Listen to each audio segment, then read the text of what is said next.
So we're welcome to round out our conference with Chris Boyle from the engineering team lead at Amply Media in Kansas City and an AWS certified solution architect. I don't know what number acronym that is all weekend long that I've tried to say. He has designed everything from lightweight mobile-first landing pages to very complex cloud hosting site infrastructures. Means he's done it all. He's worked with WordPress for over 10 years and developed internal WordPress plugins that power Amply Media's network of sites. So he just reaches just a mere number of site users, just over 52 million. So he might know what he's talking about. Chris. I really hope so. Thank you, everyone. First off, can we get a big round of applause for all the organizers, all the support, for Travis, for the WordPress KC folks. It's been an awesome conference. Thank you all for sticking around. It'd be really awkward to give this to an empty room. Also, bear with me. This is my first time speaking at one of these, so hopefully I won't stumble all over myself or get too far off topic, so we'll see how this goes. First off, who here has any idea what this is?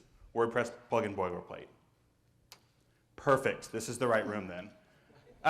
First off, about me. That's me. That's the big awkward professional picture of me. It was either that or me sleeping with my dog and her drooling on me, so we went with that one. I am the engineering team lead at Amply Media. We've got a team of about 9 engineers. We power a network of, we're up to about 200 domains now. We've got about 52 million monthly active users. My main role is sort of coordination. It's going to be priority planning. It's going to be kind of delegating tasks to the other engineers. And I'm also our primary front-end resource. So that means I built the majority of our WordPress functionality that we're using to power our newer sites. There's all my contact information. Please feel free to reach out to me with any questions or just to annoy me, whatever you'd like to do. I like talking to people. About Amply Media, this is a picture. We had our company picnic just this last week. So we're based here in Kansas City. We're a digital marketing company. We like to think of it as we're an advertising agency where we are our client. So we have our own published sites, we have our own content team, we develop all of our own material, and then we also market it and acquire users and monetize users, et cetera. Like I said, about 52 million monthly active users. Hopefully that number's grown since I've gone up here. And again, they're on pretty much every social media platform out there. Look them up. Very, very cool company. So let's start with the WordPress Plugin Boilerplate.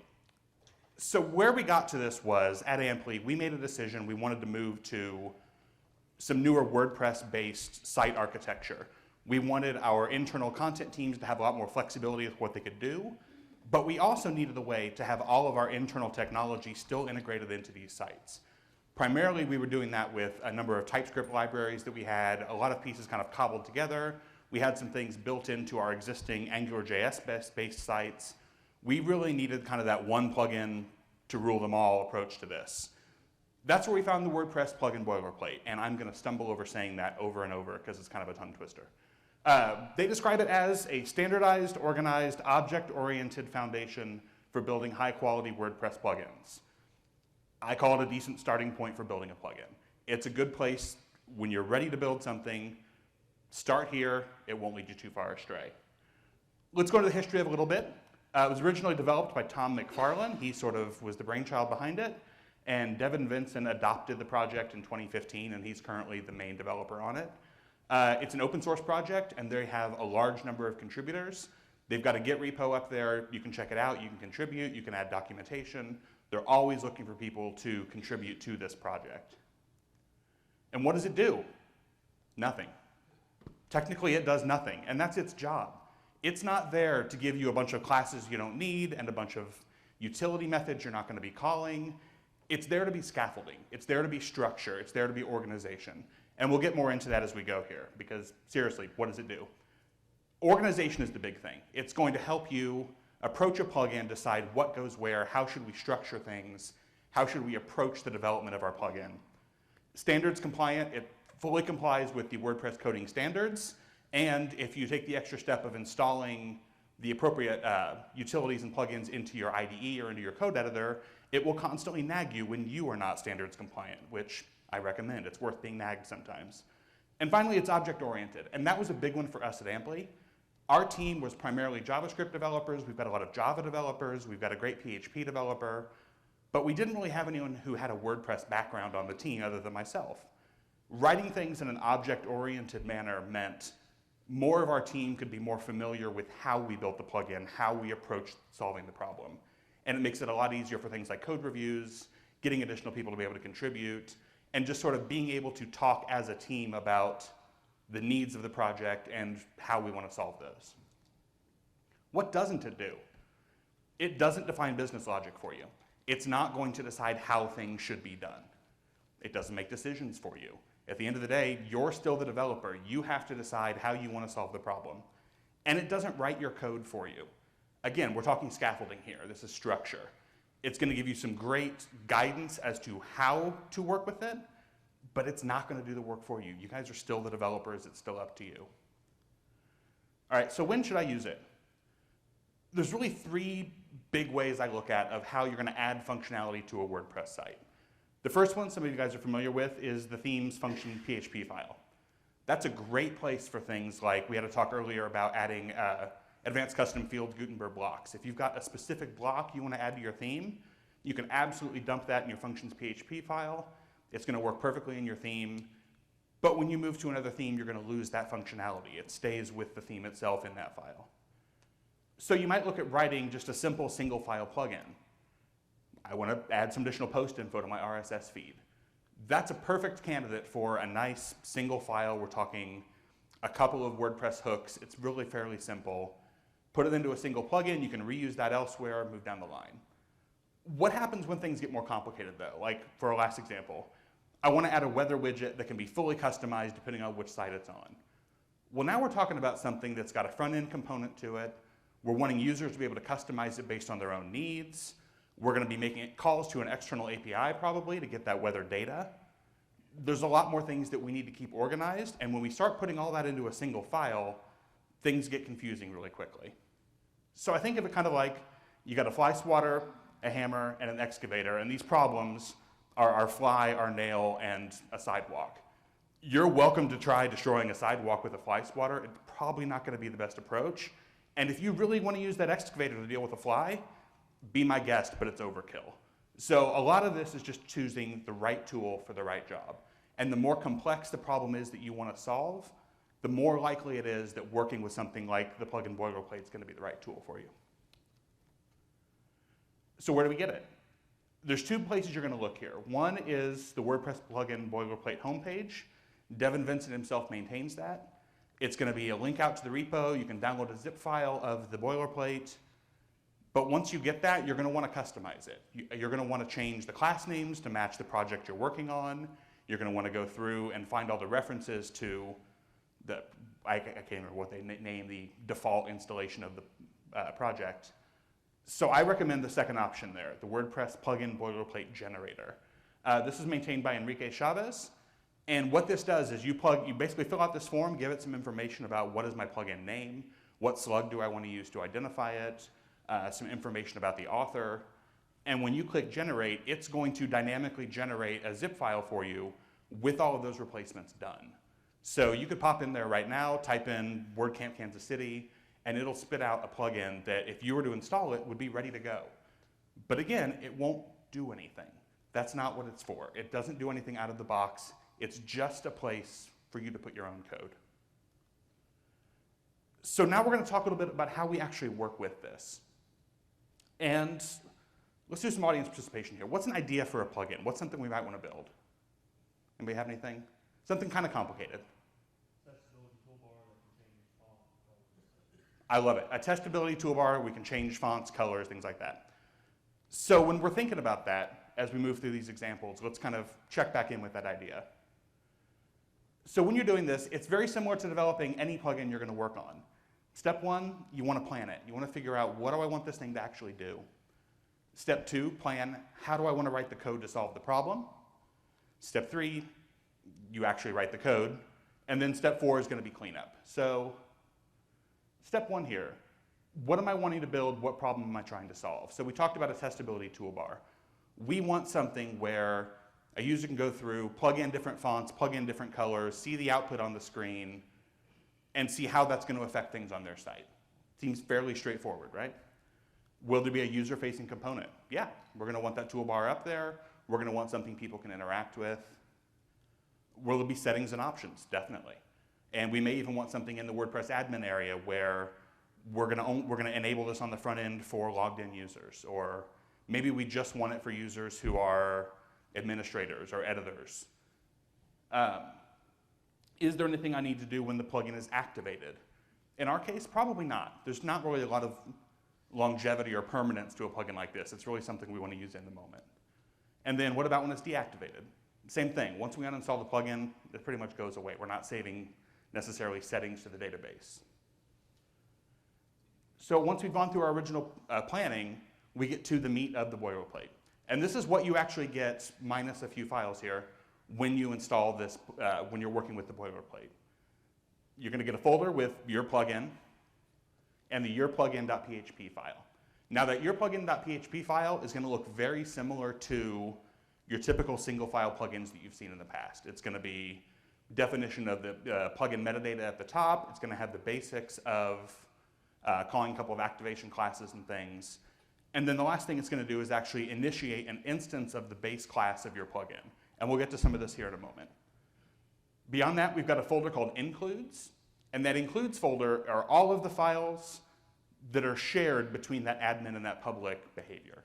So depending on whether we're dealing with things that need to be admin focused or whether things need to be public focused, we want to split those up. We want to get those into different files. We want to make this as modular as we can. So in that includes, we're going to see the class yourplugin.php.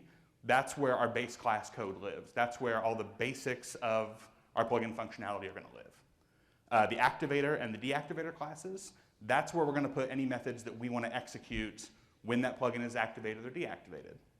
And then the loader class is kind of special, and we'll talk about that here in a minute.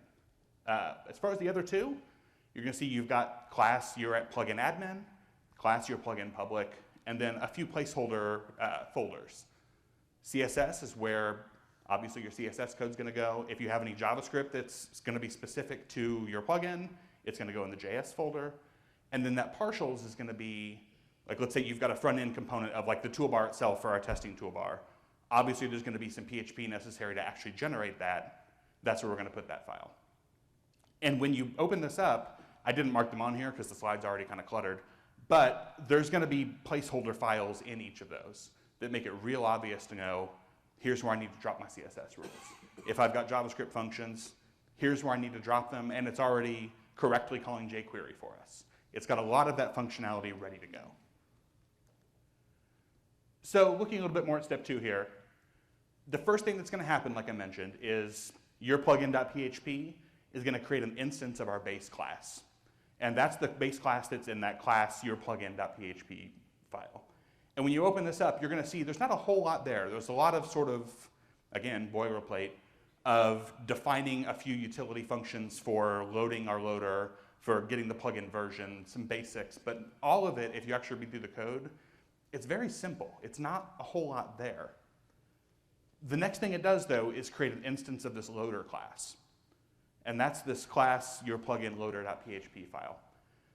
What that does is it's basically a class whose job it is to take all of the actions, all of the filters, any of the hooks that you've defined in your various files, and correctly load them at the correct time in the WordPress lifecycle. It's going to basically handle setting the default priorities for when these things should be loaded. Should they be loaded in the header or the footer? It provides a lot of default actions for these things that, again, your developers, if you want to override them, you absolutely can. You just pass additional information in when you actually make these calls. That base class is also going to create an instance of an admin class and a public class. Because, again, we want to keep that functionality separate. We want to split up these responsibilities as much as we can. And there's also going to be logic in place that the admin class itself isn't going to execute anything unless we're actually in the admin section of the site. So you don't have to worry about performance issues around instantiating classes we're not going to need or calling methods that aren't relevant to where we are. It really does a good job of splitting up those behaviors and only executing them when they actually need to be called. Those admin and public methods are going to be defined within those classes. So for our toolbar, we're going to want something that handles when the font is changed. So we're probably going to want to add some functionality there that's going to detect when we've made a change to that form and update the DOM appropriately. We might do that with JavaScript. We might do that with PHP. I would probably use JavaScript. I'm a JavaScript developer. But we execute all that by defining those methods there and associating them with the right hooks in the WordPress lifecycle. Finally, the base class is going to take all of those actions and filters that we defined within that admin class and that public class, pass them off to the loader, and let the loader do its job. That's where the loader is going to, again, decide when do we need to actually call these things? What should we be associating these with? Which of these various points in the life cycle actually matter to what we're doing? Step 3 is write your code. I can't help you a lot with this one, unfortunately. That's going to be a whole other talk.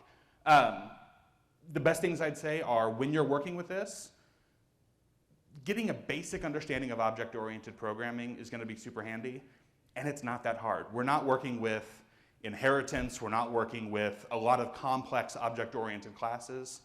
This is an excellent, excellent way to get your feet wet with the idea of separation of concerns, splitting things into class files, and associating methods with those classes. It's a great way to just sort of get your feet wet with that idea.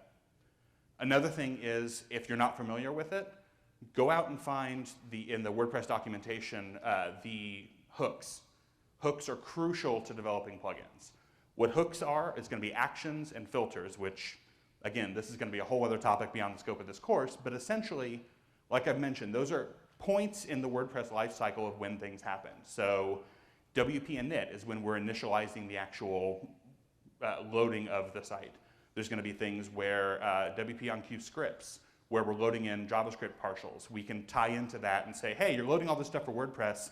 I've got one over here. Throw that one in too. And that's what the loader's handling. It's associating it with that same hook where we're loading the rest of that JavaScript. Same thing with styles.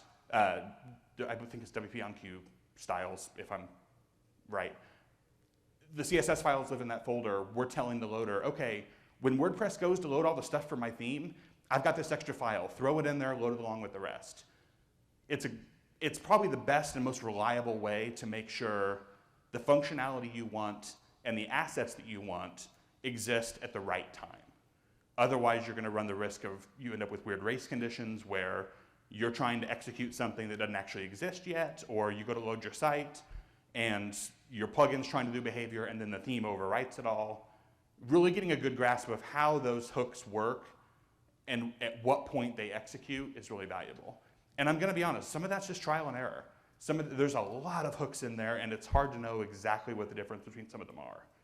You're going to want to play around with it. You're going to want to figure out what is the best time for some of these things to execute. And there might be multiple options. But again, you guys are the developers. This is where you step in and make those decisions. The boilerplate doesn't do that stuff for you. It just executes those decisions. And then step 4 is we're going to be cleanup. So, like I said, the boilerplate gives you a lot of standard code that we start with. It's going to create classes for your admin section and your public section.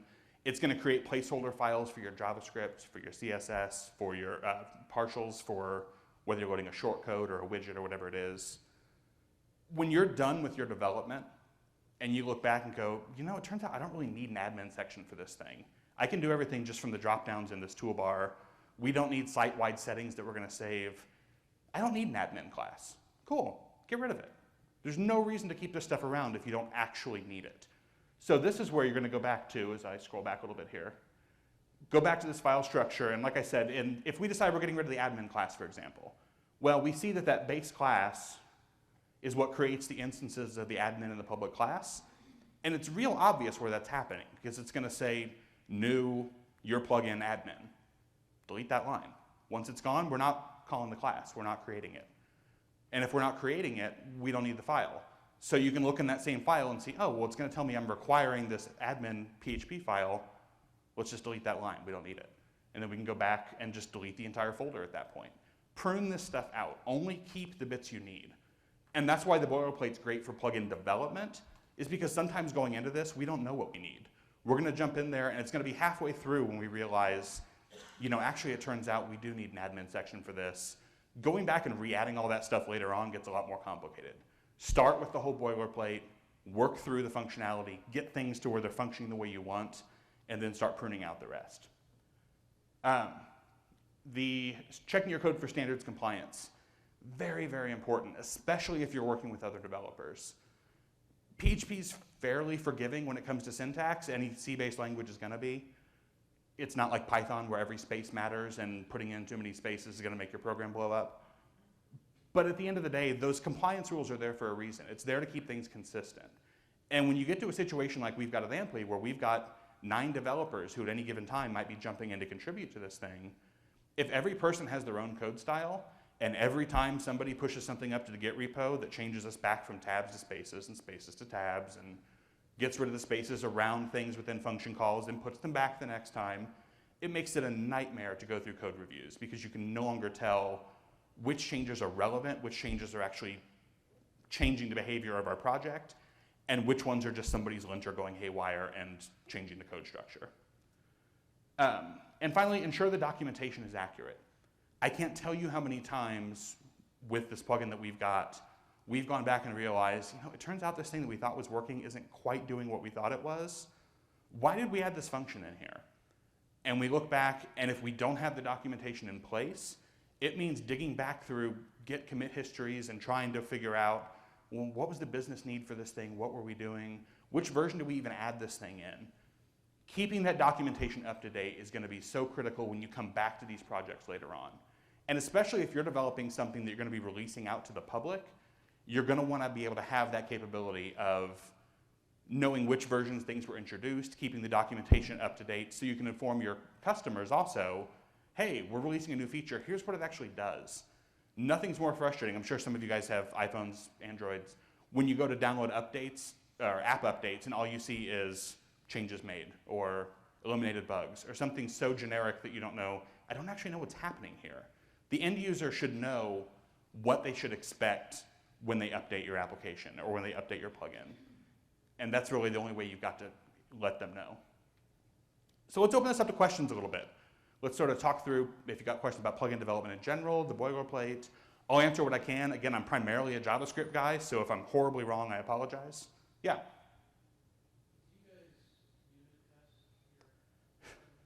We don't. And we know that makes us bad developers. But it's a very conscious choice we make at Amply. So we're a very revenue-focused company. And a lot of times, speed is much more important to us than the security and the reliability that testing would give us. So it's a conscious choice that we have made as a company to try to get our development time faster and get things to be first to market faster. It is not something I'd recommend for everyone else. So unit test. Testing's good. Anybody else have anything? I talked very fast. Cool. Well, then we're going to cut this real short so we can all go get beer. Last thing is we are hiring. We're looking for a great WordPress developer to join our team. Somebody who's got some experience developing plugins, developing custom themes, someone who really knows their way around the things. So far it's been me. I'm not great at it. We could use somebody better. So if you guys know somebody or are interested yourselves, please come find me, come talk to me, message me online. It's a lot of fun. You get lots of stuff with our company logo on it. That's always cool. Located down in the plaza. Great place to work. One of my coworkers is very supportive and came to join me here. So you might have seen her give the Google Ads talk yesterday. And yeah, there's my info. Thank you all very much for coming. I really appreciate it.